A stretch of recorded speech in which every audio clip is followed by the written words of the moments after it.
keutamaan Palestina sendiri dan keutamaan Masjidil Aqsa. Yang kita harus ketahui, memang Palestina adalah wilayah yang diperintahkan oleh Nabi SAW dan oleh Allah SWT untuk menguasainya. Makanya beliau mengatakan, termasuk 6 tanda-tanda hari kiamat, yaitu termasuk dibebaskannya Palestina. Dan ini perintah untuk membebaskan Palestina. Dan Allah SWT menyebutkan banyak sekali kelebihan Palestina. Di antaranya negeri yang penuh dengan berkah. Allah sebutkan dalam surah Isra, surah 17 ayat 1. Ya. A'udzubillahi minasyaitonir rajim. Subhanalladzi asra bi abdi laylan minasy haram minal masjidil haram ila masjidil aqsa alladzi barakna haulahu liyuriyahu min ayatina innahu huwas samiul basir.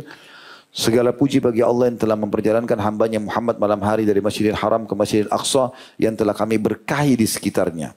Ada negeri yang penuh dengan berkah. Dan kami menunjukkan kepada dia tanda-tanda kebesaran kami. Sungguhnya dia maha mendengar dan maha melihat. Kata para ulama, kenapa Allah Subhanahu wa taala memilihkan nabinya Muhammad sallallahu alaihi wasallam itu ke Palestina dulu? Kenapa tidak langsung dari Mekah ke langit? Menandakan ada kedudukan tersendiri di Palestina. Bahkan Nabi SAW mengimami para nabi-nabi pada saat itu malam Isra, sebagaimana beberapa riwayat menjelaskan masalah itu. Baru kemudian beliau Mi'raj ke langit. Kembali pun sama, beliau kembali dulu ke Palestina, baru kembali ke Mekah. Tidak ada sesuatu di situ. Bahkan Nabi SAW mengatakan, aku mengikat tali burak, ya, kuda yang membawa beliau terbang dari Mekah ke Palestina, lalu Mi'raj ke langit, itu di tempat yang semua nabi-nabi mengikat di situ. Dan sampai sekarang masih ada tempat itu, ya. Maka ada sesuatu dengan Palestina yang diperintahkan oleh Allah Subhanahu wa taala. Tapi puncak daripada keutamaannya adalah adanya Masjidil Aqsa sendiri. Masjid Aqsa ini sendiri disebutkan oleh para ulama memiliki keutamaan yang sangat banyak. Kata Nabi SAW ketika Sulaiman, Nabi Sulaiman alaihissalam, ketika Sulaiman bin Daud telah usai membangun atau renovasi Baitul Maqdis, karena yang pertama membangun Baitul Maqdis adalah Nabi Ibrahim alaihissalam. Jaraknya dengan Masjidil Haram 40 tahun.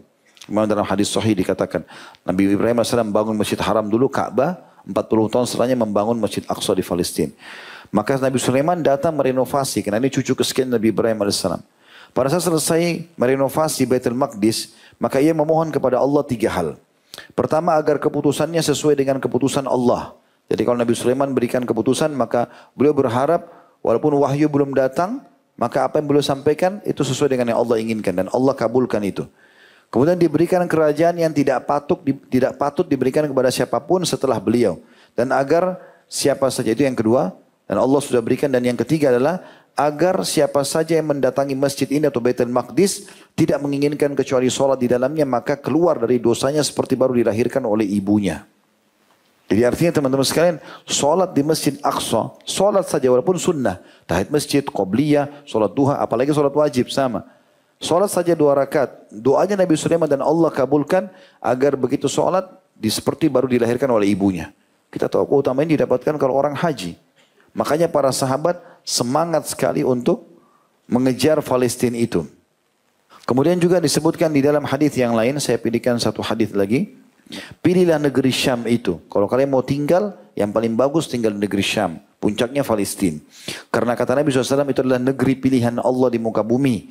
Dan akan berkumpul pada saat itu nanti hari kiamat hamba-hambanya pilihan pula. Karena Nabi Isa AS nanti ada di situ. Dan membunuh Dajjal.